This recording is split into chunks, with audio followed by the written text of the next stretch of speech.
আসসালামু আলাইকুম রহমতুল্লাহি ওবরাকাতু।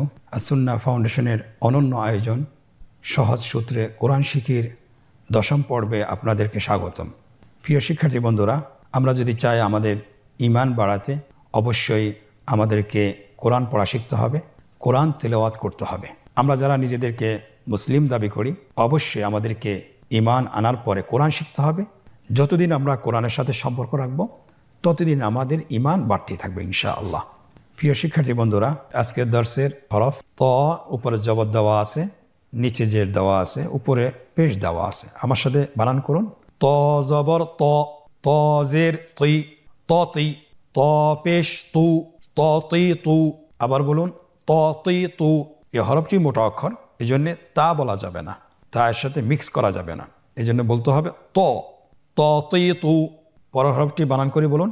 জ জবর জ, জ জের জি, জ জি, জ পেশ জু, জ জি জু, জ জি জু। আগের হরফটি বলুন বানান ছাড়া। ত তুই তু। পরের হরফটি জ জি জু। আলহামদুলিল্লাহ, আশা করছি আপনি পারছেন। ত এবং জ দুটি হরফ দেখতে একই রকম। আপনি কিভাবে লিখবেন এককভাবে হরকত সহকারে স্ক্রিন লক্ষ্য করুন। ত এর উপরে জবর, ত এর নিচে জের, ত এর উপরে পেশ দিয়ে লেখা সম্পন্ন হয়েছে। আলহামদুলিল্লাহ। জ হরফটি একই রকম, শুধুমাত্র নোক্তার পার্থক্য। স্ক্রিনে দেখুন, জ হরফটি জবর, জের, পেশ দিয়ে লেখা সম্পন্ন হয়েছে। ত এবং জ এই দুটি হরফ কিভাবে যুক্ত অবস্থায় হরকত সহকারে লিখবেন আপনি স্ক্রিনে লক্ষ্য করুন। ত হরফটি জবর, জের, পেশ দিয়ে লেখা সম্পন্ন হয়েছে। জ হরফটিও যুক্ত অবস্থায় জবর, জের, পেশ দিয়ে লেখা সম্পন্ন হয়েছে। আলহামদুলিল্লাহ। আজকের পর্বের পরবর্তী হরফ দুটি হলো আইন, গইন। আবার বলুন আইন, গইন। আমরা এককভাবে শিখেছি, এখন আমরা হরকত দিয়ে শিখব। আপনারা স্ক্রিনে লক্ষ্য করুন এবং আমার সাথে উচ্চারণ করুন। আইন জবর আ, আইন জের আই, আই, আইন পেশ উ, আই উ। আবার বলুন আই উ। পরবর্তী অক্ষর গইন জবর গ, গইন জবর গ, গইন জের গি, গি, গইন পেশ গু, গি গু। আগের হরফটি বানান ছাড়া বলুন আই উ। পরের হরফটি বানান ছাড়া বলুন গি গু। আবার বলুন গি গু। এই গইন হরফটি মোটা অক্ষর, উচ্চারণ করার সময় অবশ্যই মোটা করে বলতে হবে। আইন এবং গইন হরফটি হরকত সহকারে কীভাবে লিখব স্ক্রিনে লক্ষ্য করুন। আইন হরফটি লেখা হচ্ছে জবর দিয়ে, জেড দিয়ে, পেশ দিয়ে। লেখা সম্পন্ন হয়েছে আলহামদুলিল্লাহ। গইন হরফটিও লেখা হচ্ছে জবর দিয়ে, জেড দিয়ে, পেশ দিয়ে। দুইটি হরফের লেখাই সহজ, একটু শুধুমাত্র নোক্তার পার্থক্য রয়েছে। আইনের উপর কোনো নোক্তা নেই, গইনের উপর একটি নোক্তা রয়েছে। আইন এবং গইন যখন যুক্ত অবস্থায় আসবে কিভাবে লিখবেন স্ক্রিন লক্ষ্য করুন। আইন হরফটি যুক্ত অবস্থায় জবর, জের, পেশ দিয়ে লেখা হচ্ছে। আলহামদুলিল্লাহ, লেখা সম্পন্ন হয়েছে। গইন হরফটিও যুক্ত অবস্থায় জবর, জের, পেশ দিয়ে লেখা হচ্ছে। আলহামদুলিল্লাহ, লেখা সম্পন্ন হয়েছে। কতই সহজ। আপনারা চেষ্টা করুন, আপনারা পারবেন ইনশাআল্লাহ। প্রিয় শিক্ষার্থী বন্ধুরা, আজকের দার্সের পরবর্তী হরফটির নাম হলো ফা। ফা জবর ফা, ফা জের ফি, ফা ফি। আবার বলুন ফা ফি। ফা পেশ ফু, ফা ফি ফু, ফা ফি ফু। পরবর্তী অক্ষর কফ। হরকত সহকারে আমার সাথে বলুন কফ জবর ক, কফ জের কি, ক কি। কফ পেশ কু, ক কি কু। আবার বলুন ক কি কু। এই হরফটি কিন্তু আপনার মোটা অক্ষর, মোটা হরফ। বলার সময়, উচ্চারণ করার সময় অবশ্যই মোটা করে পড়তে হবে। তাহলে আগের অক্ষরটি আমরা বানান ছাড়া বলি ফা ফি ফু। পরের হরফটি ক কি কু। আমরা এখন দেখব ফা এবং কফ হরফটি হরকত সহকারে কীভাবে লিখতে হয়। স্ক্রিনে লক্ষ্য করুন।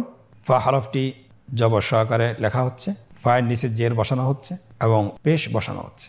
আলহামদুলিল্লাহ। পরবর্তী হরফ দেখতেই ফায়ের মতো, শুধুমাত্র নোক্তার পার্থক্য। কফ হরফটি জবর দিয়ে লেখা হচ্ছে, জের দিয়ে লেখা হচ্ছে এবং পেশ দিয়ে লেখা হচ্ছে। আলহামদুলিল্লাহ, কফ হরফটি লেখা সম্পন্ন হয়েছে। এখন আমরা কিভাবে শব্দের মাঝে যুক্ত অবস্থায় লিখতে হয় আপনারা স্ক্রিনের দিকে লক্ষ্য করুন। ফা হরফটি যুক্ত অবস্থায় লেখা হচ্ছে, কফ হরফটিও লেখা হচ্ছে। আলহামদুলিল্লাহ, দুইটি হরফেই আপনার লেখা সম্পন্ন হয়েছে। আলহামদুলিল্লাহ। প্রিয় মুসলিম ভাই বোনেরা, আজকের দার্সের পরবর্তী হরফটির নাম হলো ক্যাফ এবং লাম। এই দুটি হরফ আমরা হরকত দিয়ে শিখব। আপনারা স্ক্রিনে লক্ষ্য করুন এবং আমার সাথে উচ্চারণ করুন।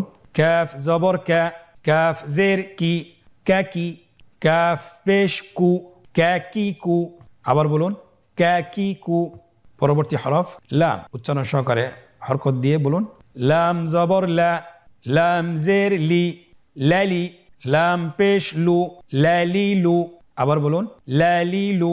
হরফ দুটোই বানান ছাড়া বলুন ক্যাকি কু, লালি লু। আলহামদুলিল্লাহ, আমরা শিখতে পেরেছি। এখন আমরা দেখব এই হরফ দুইটি হরকত সহকারে কিভাবে লিখতে হয়। কাফ হরফটি লেখা সম্পন্ন হয়েছে, লাম হরফটিও লেখা সম্পন্ন হয়েছে আলহামদুলিল্লাহ। এখন আমরা কাফ এবং লাম হরফটি যুক্ত অবস্থায় কিভাবে হরকত দিয়ে লিখতে হয়। কাফ হরফটি যুক্ত অবস্থায় জবর জের পেশ দিয়ে লেখা সম্পন্ন হয়েছে। লাম হরফটিও জবর জের পেশ দিয়ে লেখা সম্পন্ন হয়েছে আলহামদুলিল্লাহ। আজকের পর্বের পরবর্তী হরফ দুটি হলো মিম এবং নুন। স্ক্রিনের দিকে লক্ষ্য করুন, মিম এবং নুন। আমরা এই হরফ দুটিও হরকত সহকারে শিখব। আপনারা স্ক্রিনের দিকে তাকান।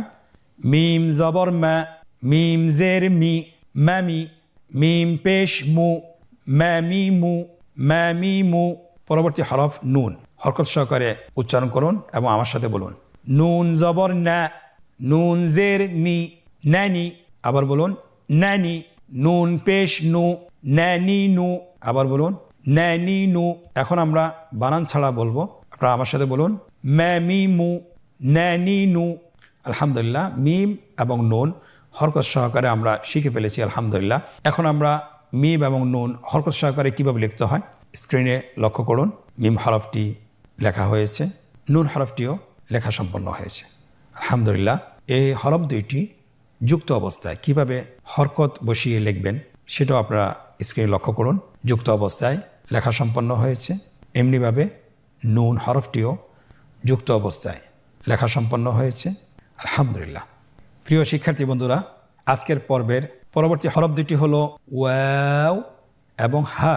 এই দুটি হরফ কিভাবে হরকত দিয়ে আমরা উচ্চারণ করব এবং বানান করব স্ক্রিনের দিকে লক্ষ্য করুন এবং আমার সাথে উচ্চারণ করুন। ওয়াও জবর ওয়া, ওয়াও জের উই, ওয়াউই। ওয়াও পেশ উ, ওয়াউই উ। আবার বলুন ওয়াউই উ। হা হরফটি হরকত দিয়ে কিভাবে উচ্চারণ করতে হয় স্ক্রিনের দিকে লক্ষ্য করুন এবং আমার সাথে বানান করে উচ্চারণ করুন। হা জবর হা, হা জের হি, হা হি। হা পেশ হু, হা হি হু, হা হি হু। আমরা এখন বানান ছাড়া বলবো দুটি হরফ, আপনারা আমার সাথে বলুন ওয়াউই উ, হা হি হু। আলহামদুলিল্লাহ, হরকত সহকারে আমরা ওয়াও এবং হা হরফটিও শিখেছি। আমরা এখন দেখব যে ওয়াও হরফটি এবং হা হরফটি কিভাবে হরকত সহকারে লিখতে হয় স্ক্রিনের দিকে লক্ষ্য করুন। ওয়াও হরফটি জবর জের পেশ দিয়ে লেখা হয়েছে আলহামদুলিল্লাহ। হা হরফটিও জবর জের পেশ দিয়ে লেখা সম্পন্ন হয়েছে। এখন আমরা দেখব যে ওয়াও এবং হা হরফটি যুক্ত অবস্থায় কিভাবে হরকত দিয়ে লিখতে হয়। ওয়াও হরফটি যুক্ত অবস্থায় জবর জের পেশ দিয়ে লেখা হচ্ছে। হা হরফটিও যুক্ত অবস্থায় জবর জের পেশ দিয়ে লেখা সম্পন্ন হয়েছে আলহামদুলিল্লাহ। আজকের পর্বের পরবর্তী হরফ আপনারা স্ক্রিন দেখতে পাচ্ছেন ইয়া। ইয়া জবর ইয়া, ইয়া জের ই, ইয়া ই। ইয়া পেশ ইউ, ইয়া ই ইউ, ইয়া ই ইউ। আলহামদুলিল্লাহ, আজকের ক্লাসের মাধ্যমে আমরা আরবি হরফের যে 29টি হরফ জবর জের পেশ দিয়ে আমরা শিখে ফেলেছি আলহামদুলিল্লাহ। খুব অল্প সময়ে, মাত্র 2টি ক্লাসে, যেটা অন্য জায়গায় বেশি সময় লাগে, কিন্তু আলহামদুলিল্লাহ আমরা ভিডিওর মাধ্যমে আপনাদেরকে যে লেসনটা পড়িয়েছি সেটা খুব সহজেই এবং সূত্রের মাধ্যমে আপনাদেরকে পড়িয়েছি। আশা করছি আপনারা যদি এটা বেশি বেশি করে অনুশীলন করেন তাহলে আপনারা খুব দ্রুত শিখতে পারবেন এবং কোরআনের যে কোনো শব্দ আজ থেকে আপনি বানান সহকারে পড়তে পারবেন ইনশাআল্লাহ। এখন আমরা একটি পর্বে প্রবেশ করব, যে পর্বটি খুবই আনন্দদায়ক, যেটার মাধ্যমে আমরা নিজেদেরকে যাচাই করব যে আমরা আগে তো হরফগুলো চিনতে পেরেছি, এখন আমরা কি আসলে হরকত সহকারে জবর জের পেশ দিয়ে কি হরফগুলো উচ্চারণ করতে পারি কিনা। তাহলে চলুন আর দেরি না করে আজকের অনুশীলন আমরা শুরু করি। প্রথম পর্বটিতে বলা হয়েছে যে নিম্নোক্ত শব্দগুলো বানান সহকারে উচ্চারণ করুন। তাহলে আপনারা স্ক্রিনের দিকে লক্ষ্য করুন এবং আমার সাথে বানান করে বলুন ফা জবর ফা, আইন জবর আ, ফা আ। লাম জবর লা, ফা আলা। আমরা আগেই বলেছিলাম যে আপনাদেরকে আরবি যে কোনো শব্দ পড়তে হলে বানান করে পড়তে হলে অবশ্যই যখনই আপনি প্রথম হরফটি বানান করবেন এবং দ্বিতীয় হরফটি বানান করবেন অবশ্যই দুটোকে একসাথে করে উচ্চারণ করতে হবে এবং তৃতীয় হরফটি বানান করার পরে 3টা হরফেই একসাথে বানান করে আপনাদেরকে বলতে হবে, তাহলে আপনার জন্য শেখাটা সহজ হবে এবং বলাটাও সহজ হবে। পরবর্তী শব্দ আপনারা দেখুন এবং আমার সাথে বলুন। জিম জবর জা, মিম জবর মা, জামা, আইন জবর আ, জামা আ, কফ জবর ক, দাল জবর দা, কদা, র জবর র, কদা র, ওয়াও জবর ওয়া, কফ জবর ক, ওয়াক, বা জবর বা, ওয়াকাব, صاد زبر صا، را زبر را، صر، فا زبر فا، صرف، با زبر با، لام زبر لا، بلا بلا، غين زبر غا، بلغ، عين زبر ع، قاف زبر قا، عقا، دال زبر دا، عقد، نون زبر نا، ثا زبر ثا، نثا، را زبر را، نثر। পরবর্তী লাইনের শব্দগুলো এভাবে বানান করে পড়তে হবে। আমরা হরফগুলো কিন্তু পৃথক পৃথক করে প্রত্যেকটি শব্দের নিচে দেখিয়ে দিয়েছি এবং লিখে দিয়েছি, যাতে করে আপনারা সহজে হরফগুলো চিনতে পারেন। এখন আমরা বানান ছাড়া পড়ব, কিন্তু অন্য একটি কৌশলে। আপনারা আমার দিকে লক্ষ্য করুন এবং আমার সাথে বানান করুন। বানান ছাড়াই পড়ুন। আ মি, আমি, লা আমিলা, ফা লা ফালা, কি ফালাকি, রা ضي راضي، يا راضية، صافي صافي، را صافيرا، قو دو قدو، سي قدوسي، نو صي نصي، را نصيرا، مو ني مني، حا منيحا، عو لي علي، ما علما। আলহামদুলিল্লাহ, শব্দ উচ্চারণ ক্ষেত্রে 2টি পদ্ধতি আপনারা দেখেছেন। আমরা প্রথমে চেষ্টা করব যে বানান সহকারে উচ্চারণ করার জন্য, এবং পরবর্তীতে বানান ছাড়া এই পদ্ধতিতে আমি যেভাবে দেখিয়ে দিয়েছি এভাবে পড়ার চেষ্টা করবেন। ইনশাআল্লাহ আপনাদের জন্য সহজ হবে। আজকের অনুশীলনের প্রথম পর্বটি আমরা শেষ করেছি। দ্বিতীয় পর্ব আমাদের আগের ক্লাসের মতোই। আজকের দ্বিতীয় পর্বটি একই রকম, যে নিম্নোক্ত শব্দগুলো কাঙ্ক্ষিত হরকত বসিয়ে বানান করুন। আপনারা দেখছেন, স্ক্রিনে লক্ষ্য করুন, এখানে 3টি ঘর রয়েছে। উপরের ঘরটিতে জবর, জের, পেশ দেওয়া আছে। মাঝের ঘরটিতে আপনার শব্দ দেওয়া আছে হরকত ছাড়া, এবং শেষের ঘরেতে আপনার শব্দগুলোর বাংলায় উচ্চারণ দেওয়া আছে। আপনারা বাংলা উচ্চারণ দেখে শব্দগুলোর মধ্যে হরকত বসাবেন। আপনারা এখন শুরু করুন। প্রথম শব্দটি হলো জা মা আ। তাহলে আমরা দেখতে পাচ্ছি তিনটাই কি জবর। আপনি স্ক্রিনে লক্ষ্য করুন, 3টিতেই জবর বসানো হয়েছে। পরবর্তী শব্দগুলো আপনারা বাংলা উচ্চারণ দেখে হরকত বসিয়ে ফেলুন। আপনারা স্ক্রিন দেখতে পাচ্ছেন সবগুলো শব্দতে হরকত বসানো হচ্ছে। আপনারা দেখতে পাচ্ছেন সবগুলো শব্দের মধ্যে হরকত বসিয়ে কাঙ্ক্ষিত উচ্চারণ তৈরি করা হচ্ছে। আপনারা এভাবেও করতে পারেন। ইনশাআল্লাহ আপনাদের জন্য সহজ হবে। আল্লাহ তাআলা আমাদেরকে সহজ করে দেন। আজকের অনুশীলনের 3য় পর্ব, যে নিম্নোক্ত শব্দগুলো বানান ছাড়া পড়ুন। কারণ হলো আজকের ক্লাসে এবং আগের ক্লাসে আমরা কিন্তু বানান শিখেছি, এবং আপনাকে দেখেই বলতে হবে আপনার ব্রেন থেকে। শব্দগুলো বানান ছাড়াই আপনি পুরো শব্দটি উচ্চারণ করবেন। আমরা ডান দিক থেকে শুরু করি।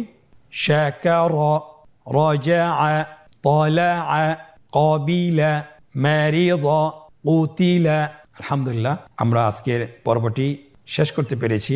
আল্লাহ তাআলার কাছে শুকরিয়া জ্ঞাপন করছি যে আল্লাহ রাব্বুল আলামিন আমাদেরকে কোরআন পড়া শিক্ষার ধারাবাহিকতা যেন আমরা রাখতে পারি, এবং আমাদের জন্য যেন সহজ করে দেন।